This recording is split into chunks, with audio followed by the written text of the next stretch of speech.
Hello plant party people. This is Amber back in the garden again, getting ready to plant a set of plants that I've had waiting to go into containers for weeks and weeks. It's just the thing that summer does where you think you've got forever to get something done, and then more exciting stuff comes up every week, or perhaps like for us, it's been super duper hot every time I wanted to plant these containers. And it's gotten to the point where if I don't do it now, they're gonna be in flats for the rest of the summer, and that would just be a shame. So anyway, let's go look at the plants.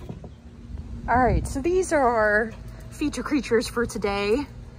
This is, oh, hi there, Lucky. That's also a feature creature. But she's not going in the containers, I hope. This is a set of annuals that I've kind of collected over a couple different trips to the garden center. Perhaps the most dramatic is this set of red petunias that I bought to fill in some gaps in my hanging flower pouches, but this red was just not the right color to go with the existing plants. So one thing led to another. I went to the garden center and got some of these lovely, oh gosh, I'm forgetting the name. Oh, there we go. These are called cathranthus, soiree Kawaii white peppermint cathranthus. I bought them for these cute little red eyes that they have. Thought that picked up the red from the petunias quite nicely. All right, and then next up, I wanted something that was gonna drape over the sides of the pot, so I got this morning glory. Dwarf morning glory blew my mind. Now, unfortunately, right now, since these have been sitting outside for a while, the blue flowers that you could see at the garden center are gone for now, but I'm sure there'll be another round. This is what they would look like, and hopefully will before the season's over.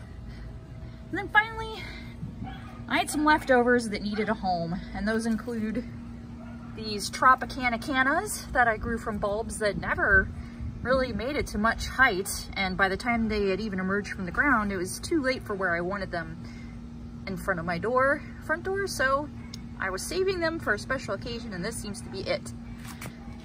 This dinosaur will not be a part of the planting, and he's real sad about it.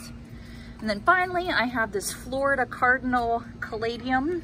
You may recall that I started a lot of caladiums from bulbs this year to see how they do, and they're actually quite delightful. They just take forever and ever to come out of the ground. But I got these red ones because I just wasn't sure what they look like in person, and they're looking a little bedraggled right now due to the heat, but here's a fresh one. You can see how bright and vivid that red is. It's real pretty. I'll probably do it again. But for now, they also need a home. So I bought a couple planters at the garden center. I have a little bit of leftover soil over there. Let's see if we can make this happen. All right, and here's our lovelies, our pallets, and our canvas ready to go. When I do containers, I do like to try to fill them up with potting soil first, a little bit up to the top. But something I do like to do if I have the option is to leave it a little bit lower in at least one of the containers than what I want to finish up with, because we are starting with plants that are already potted.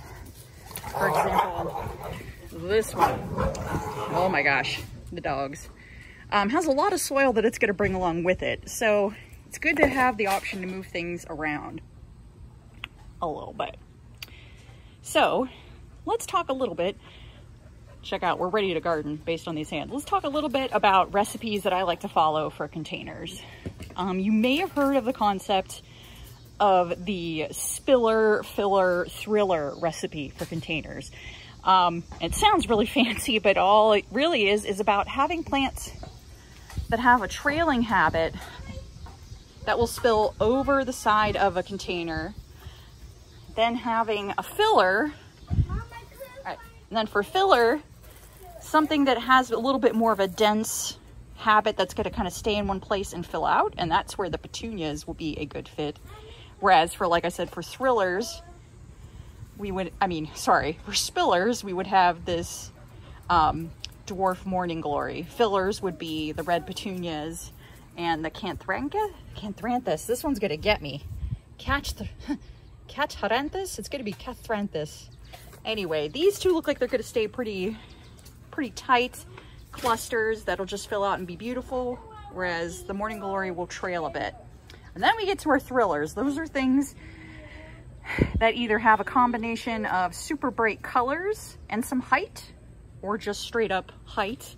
Anything that's going to give some visual interest to the pot going up, drawing the eye from the spillers that go down all the way up to the thrillers that will stick up over the top. That's kind of the recipe that I like to follow. So when it comes to thrillers, one choice will be the Tropicana canna. So we're going to just put that there for a second. A Florida Cardinal caladium. This is where we can start to suss out how much room do we have after we put in our our thrillers for our fillers. This is the way I like to work, because inevitably the thriller is usually the biggest thing. We can put some cathranthus there as a filler, and then probably only one petunia. And this is where we have to make a choice. We have to make a choice. I'm going to choose to swap the white and red, just because for my eye and my taste, I don't want to put the red petunia right next to the red cardinal, because it's just a whole lot of red in one place, and I'd rather have lots of interest all over. And then finally, I'm going to tuck in the morning glory on the other side. It looks pretty crowded right now, but I promise it'll all fit. And since it's later in the season, I'm not expecting this planting to have as much time to grow gigantic and overfill the container. So let's go ahead and quickly reproduce.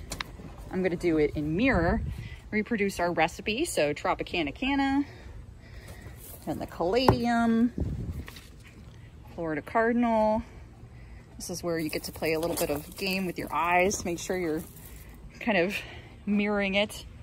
The red petunia, the Kawaii peppermint cathranthus over there. And then I guess another thing to point out is that even though I said the petunias were a filler, they do have a bit of a trailing habit, so they might function as a filler as well. And then we'll put the morning glory, dwarf morning glory, blew my mind, right here. So now we've got kind of the same recipe on either side. And then we have an extra pot.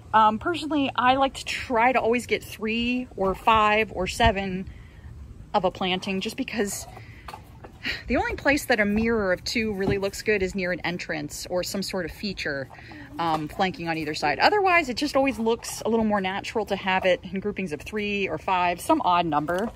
So it looks like probably what we're gonna do, because we have 4 of these left, or no, 3 of these left. Oh, perfect. We'll end up putting these 3 petunias in here. They'll make a nice little bit of color. It'll all look pretty together. Yeah, I think we got a plan. Now, let's get planting. All right, and just like that, everybody's all potted. Haven't decided where these are going yet, but it sure looks a lot prettier. And they'll have lots of soil to stay well watered.